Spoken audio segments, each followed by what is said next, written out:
This is the Montana film, projected exactly as it was photographed. The objects are moving against a 25 to 28 mile an hour wind. This is the film in double frame or slow motion. A slight bounce in the movement of the objects as well as the tower is perceptible. This is due to the handheld camera. The film, analyzed frame by frame, shows the movement of the objects to be horizontal and steady. We will now vary the action and size of the objects and also stop the action from time to time for your study. We have just made a jump cut in the film to an enlarged size and reversed the action.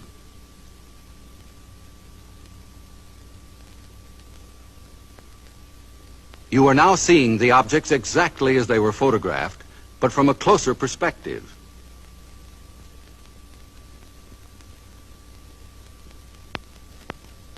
Analysis reveals that the objects are not balloons, nor any kind of known aircraft. The images are very different from those produced by any kind of birds at any distance. The shape, brightness, speed, rectilinear path, steady motion, and separation rule out various forms of optical atmospheric mirages or cloud reflections.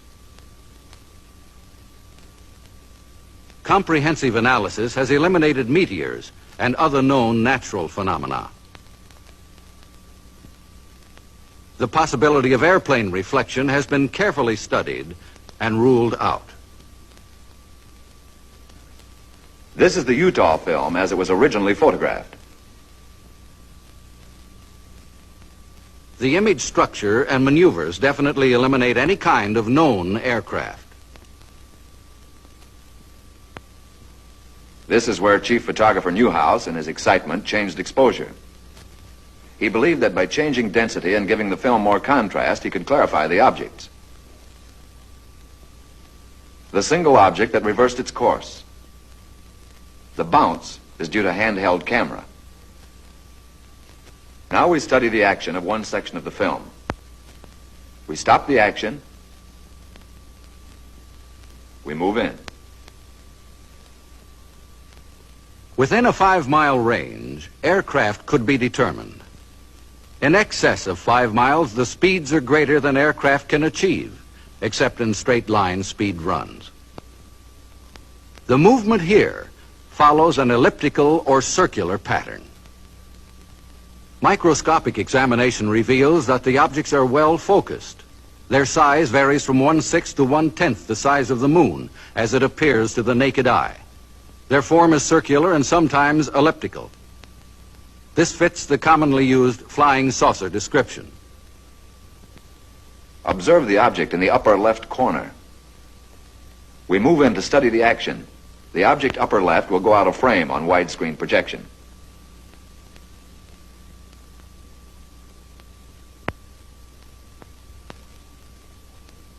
Observe the motion of the two objects upper right as we rock them back and forth.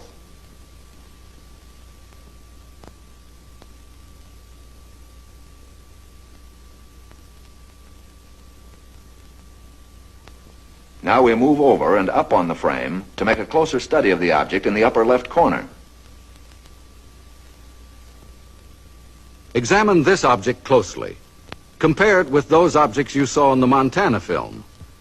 These films were taken approximately 2 years apart, hundreds of miles apart.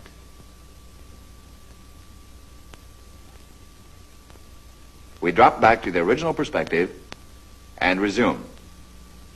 Now the section of the film where photographer Newhouse changed exposure. Weather conditions, together with the persistence and motion of the formations, eliminate the possibility of atmospheric mirages. Photogrammetric experiments have shown that the images cannot be associated with any kind of birds at any distance. Stop. Now forward again.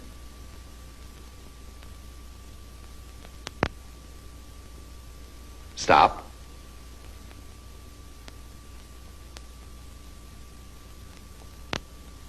We drop back to original perspective.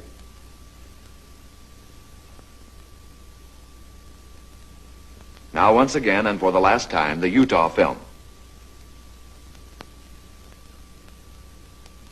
The objects cannot be associated with any known balloon observations.